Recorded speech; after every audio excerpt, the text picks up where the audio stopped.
Oftentimes, anime content creator pages and debate pages would want to argue what MC is better if they didn't have maybe some of the blessings that come with being a main character. So today we'll be breaking down a Twitter post from an anime page called Just Might. And this post focuses around what main character would be the weakest if they didn't have blank. You're going to love this.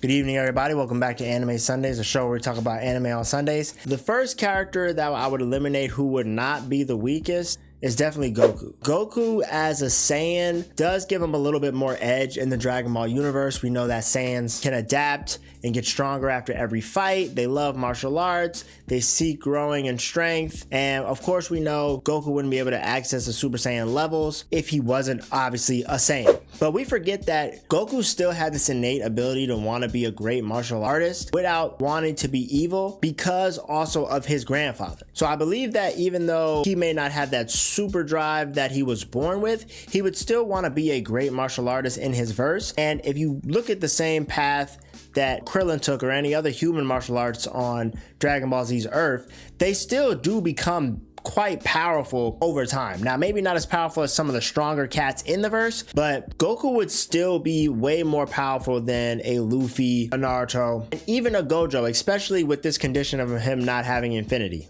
The next character who I believe would be the second strongest is definitely Gojo. If Gojo didn't have infinity or limitless, he would still have pretty much full mastery over all the other curse techniques that he's learned. He would still have 6 eyes. He would still know how to use hollow purple. He would still know how to use blue and red. Limitless is a very broken ability and it, kind of puts his defense on untouchable, but he would still have domain expansion. Now, I don't know if you could directly connect domain expansion, infinite void to his limitless, his infinity, but if you don't, then he would still have domain expansion. And we'd still forget that even when he was a teenager and didn't have limitless on such a degree that he has now, he was still one of the most revered curse users as a teenager. Third on the list, yes, this is where it gets tricky. I believe Luffy without a devil fruit would be the third strongest on the list.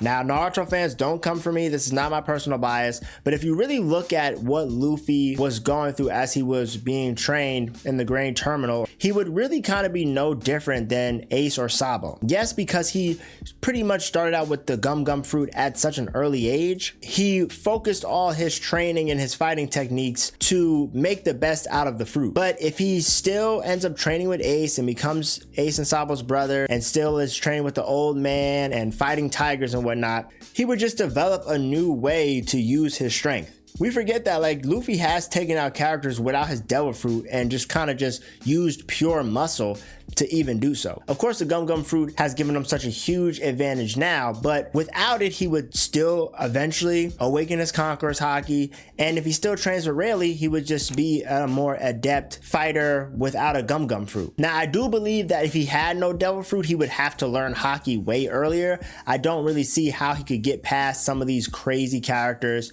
like Lucci during Water 7 or even a Crocodile at the time without his devil fruit, or at least some type of indication of how nice he needs to get with Haki. We know that Ace made it quite far without his devil fruit before he was really making super waves in the pirate world, but he still was able to box with several strong characters. Same thing with Sabo. Of course, he was taken into Dragon's ranks at an early age, but if Luffy didn't have a devil fruit, his journey would just be a little different, but he still would be pretty powerful, I believe. When you're the son of Dragon and the grandson of Garp, we know Garp doesn't have a devil fruit. I don't see Luffy being that much weaker. I just see him finding a different solution with the way he fights and probably just learning Haki a little earlier.